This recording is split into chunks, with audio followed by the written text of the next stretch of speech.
Hello అందరికీ, ఈరోజు అయితే మేము ఈవినింగ్ పన్నీర్ శాండ్విచ్ చేద్దామని మేము అనుకున్నామండి. ఫస్ట్ ఇదిగోండి, బ్రెడ్కి ఇలాగా పన్నీర్ కోరుకొని ఇలా ఉప్పు కారం వేసుకొని, మనకి ఏమైనా మసాలాస్ కావాలంటే మసాలాలు కూడా వేసుకొని కొంచెం మనం బ్రెడ్కి ఇలా అప్లై చేయాలి. అప్లై చేసిన తర్వాత అది అలాగా మీకు తెలిసిందే కదా, అది అట్ల రేక్ మీద పెట్టి అటు ఇటు కలిపి కొంచెం బాగా లైట్గా కాల్చుకోవాలి, ఎక్కువ రోజుగా కాకుండా. ఆ తర్వాత అయితే కాల్చేసుకున్న తర్వాత ఇంకా మనం సర్వ్ చేసుకోవచ్చు.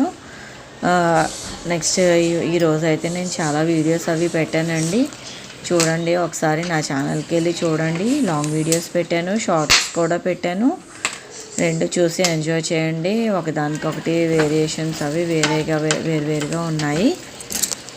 సరే అండి, అయితే ఇవాళ ఈవినింగ్ అయితే మేము చేసుకుంటున్నామండి. మా పిల్లలు అయితే కొంచెం క్లౌడీ, ఇవాళ కొంచెం వర్షం అది కొంచెం తగ్గిందండి, బయట క్లైమేట్ అది చాలా బాగుంది. జస్ట్ ఇంక ఇది ఇలాగా అటు ఇటు తిప్పుకొని రోస్ట్ చేసుకొని కొంచెం మధ్యలోంచి కొంచెం క్రాస్గా కట్ చేసుకోవాలి. క్రాస్గా కట్ చేసుకున్న తర్వాత మనం పిల్లలకి ఇచ్చేసుకుంటే అయిపోతుంది. ఇంకాస్త మనకి అది కొంచెం చేసుకోవడానికి కూడా మనం బ్యాటర్ అయితే రెడీ చేసుకుంటే సర్వ్ చేసి ఇచ్చేసుకోవడం పెద్ద ప్రాబ్లం ఏం కాదండి.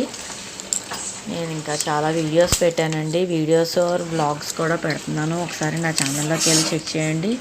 షార్ట్స్ కన్నా లాంగ్ వీడియోస్ బాగా ఎక్కువ పెట్టాను, కొంచెం చూసుకొని మీకు నచ్చినట్టయితే సబ్స్క్రైబ్ చేయండి, లైక్ చేయండి అండ్ షేర్ చేయండి. చూడండి, ఇలాగ మధ్యలోకి ఇలా కట్ చేసుకోవాలి. కట్ చేసుకున్న తర్వాత మన ప్లేట్లో వేసుకొని మనం సర్వ్ చేసుకోవచ్చు.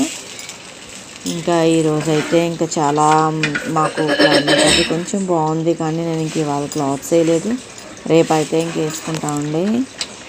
ఇంకా మా పిల్లలకు కూడా ఎగ్జామ్స్ దగ్గరికి వస్తున్నాయి, ఎంత బేగా తినేస్తే చదువుకుంటారా అని చూస్తున్నాం. వాళ్ళైతే నాటకాలు చేస్తారు, చదువు దగ్గర నాటకాలు చేస్తారు. More interesting